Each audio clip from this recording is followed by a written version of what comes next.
This is your step-by-step guide to landing your first high-paying client as an editor. I'm telling you could be earning anywhere from $2,000 to $5,000 a month from a single client just editing videos. I know this because I've done this myself. I landed high-paying clients. I even scaled my agency to $30,000 a month. I've also worked with hundreds of other editors, hired editors, and then placed them in various different businesses. And through all that time and all the knowledge I gained, I boiled it down to 3 simple things that you need as an editor to land a high-paying client, to the point where you could be working for top brands or even your favorite creators that you watch right now. And these are the 3 things that I'm looking for when I hire an editor and place them with inside a business. Now, I am hosting a workshop going fully in depth on the 3 secrets that you need to know to land a $2,000 to $5,000 a month client. The link is in the description and seats will be first come, first serve. It's happening this weekend on Sunday. Click the link to sign up and find out more details. Now, getting back to it, as an editor, there are these 3 things that you need to be focusing on. And this brings us to chapter 1, getting good. I get this question asked all the time. Is editing saturated? Are there too many editors looking for work? And the simple answer is no. Nowhere even close to being saturated. There are so many people looking for high quality editors, or what I like to call them, leverage editors. That's because out of like 1,000 editors, there's probably only really 2 to 3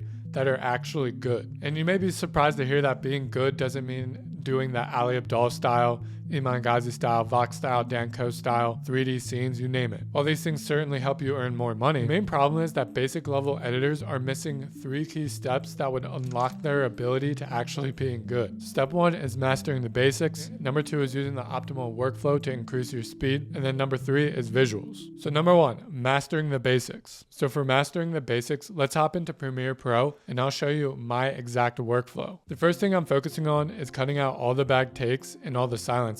Keeping all my cuts precise, cutting exactly where I start speaking and where I finish speaking. The problem is that basic level editors will make cuts here, or they'll even make cuts here. And the reason why that's bad is because when you're mastering cut downs, it's so important because this is the very first point within your video that you can establish the flow. Pacing is the most important thing, and if you can't master it through the cut downs, then you're not going to be getting high paying clients. Another thing that I really like to do is keep things fast paced, adding some J cuts. To do this, all you have to do is overlap the audio and drag the video back. Then from here on, after the cut downs, what differentiates a basic editor from a leverage editor is that the next process that I would go into is audio correction. Every time you have somebody speaking on screen, the audio itself needs to be anywhere between -12 dB to -6 dB. And that's essentially the basics. It seems pretty easy, right? Well, actually, most editors screw this up, causing a ton of pain and headaches for the clients that you're actually servicing. You must set the foundation as preparations for visuals to make your life way easier as an editor, as well as make the client's life 10 times easier. And this brings us to step number 2, optimal workflow. 99% of the editors out there do not actually have a optimal workflow. Without an optimal workflow, you're hindering your ability to edit fast and just edit better. A part of your value as an editor is measured in speed and the quality of your edit. If you can increase both, you can charge more. And here's a secret to your workflow that I only really share inside our Leverage Editor course and community, and that's using all the programs for what they are designed for. We can see that Adobe Photoshop is amazing for creating visuals. That's literally what it's meant for. We can see that Premiere Pro is the best program for handling cut downs, some basic animation, and sound effects. And then going over to After Effects, that is best for advanced level animation. Using all the programs for their intended use is the best way to increase your speed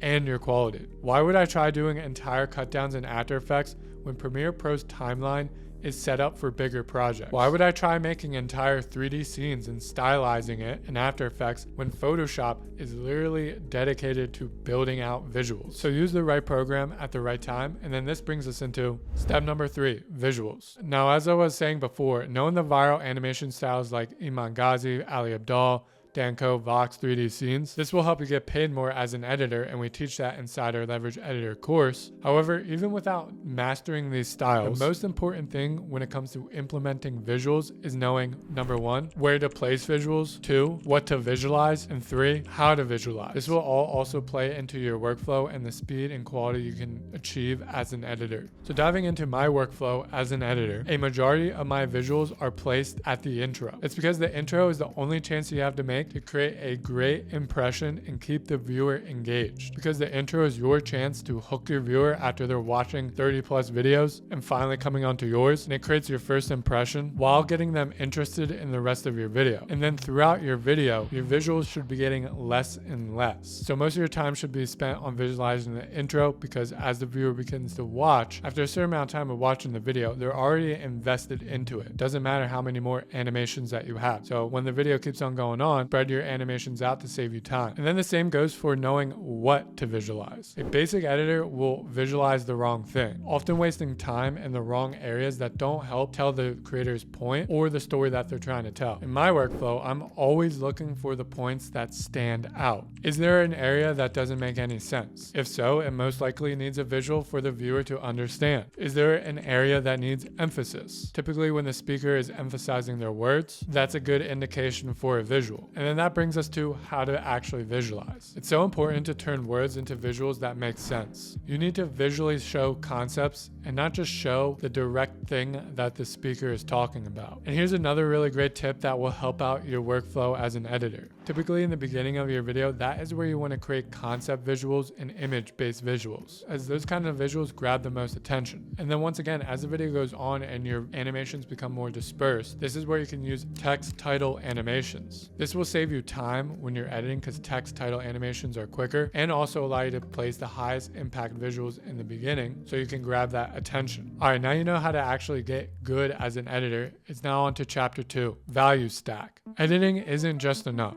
You need to be able to stack value on top of yourself that you can provide to your client. There's a lot of editors who can do a great job with the basics, but to stand out from the thousands of other editors, you need to acquire more skills. Plus, the more value you can provide to a client, the more they're going to be paying you. There are 3 skills that you need to stack on top of yourself as an editor in order to charge more. So what are those 3 skills? Number 1, thumbnail design. Number 2, graphic design. And then 3, YouTube viral mastery. If you're an editor who can stack on the capability of creating thumbnails, you now just solved a really big problem for your client. And you need to be good at this, because the thumbnail is one of the most important parts of a video. Without a properly designed thumbnail, the video that you just spent time editing will never get clicks, resulting in barely any views for your client. So if you understand how to properly optimize a thumbnail for clicks, then you can easily charge more because you're getting better results. You also want to stack on the skill of a graphic designer. This will come natural as you begin to create more visuals for your edit. However, having the ability to actually become an amazing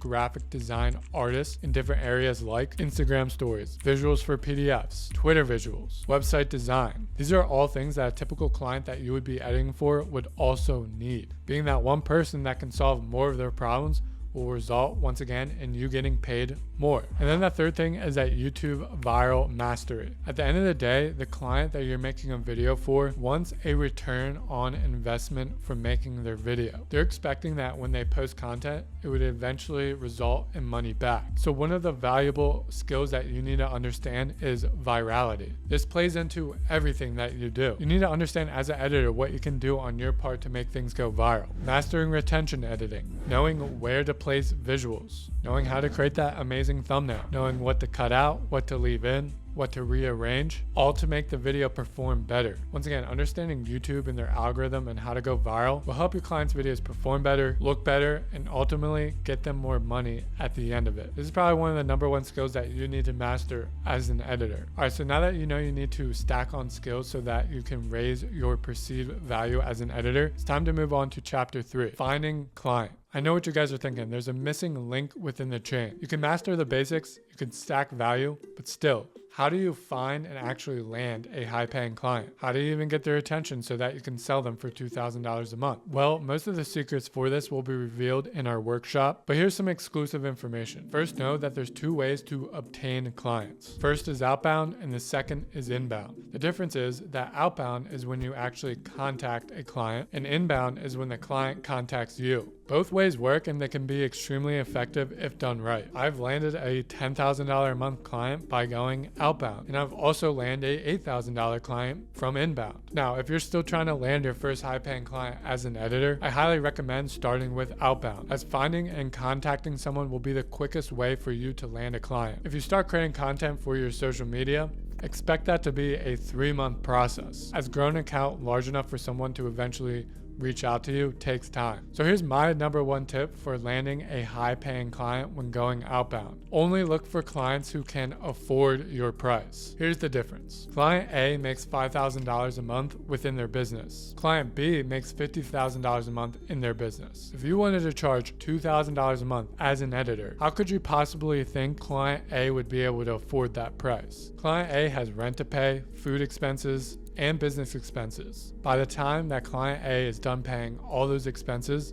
there is no money left over to pay you as an editor. Even if you have the highest quality edits, you're mastering the basics, you're stacking on value, there's just no way that they can afford you. And this is the exact reason why you are still working with people who are paying you $10 for a clip. They can't afford you month after month. They can only afford doing these small packages and then hiking down your price as much as possible. If you want to edit more as an editor, you need to reach out to people who can pay you $2,000 to $5,000 month after month. And that's it. This is the step-by-step guide to landing your first high-paying client as an editor. Number one, get good. Master the basics, understand the flow of content, understand cut downs and the flow. Start using that optimal workflow to increase your speed and quality, and know to spend more time visualizing the intros. Number two, stack your value as an editor. Learn thumbnails, graphic design, and really understand what makes a video go viral. That will unlock many opportunities for you. And lastly, know who to look for when finding clients. Go outbound in the beginning and target wealthy businesses or individuals who can afford you month after month. Now, if you want to learn more on how to become a leverage editor, I'm hosting a free workshop that will go fully in depth in showing you the 3 secret steps to landing a $2,000 to $5,000 a month client. The link is in the description to join. Seats will be limited. It's first come, first serve. It's happening this weekend, so sign up to find out all the details. With that, I'll see you in the next video.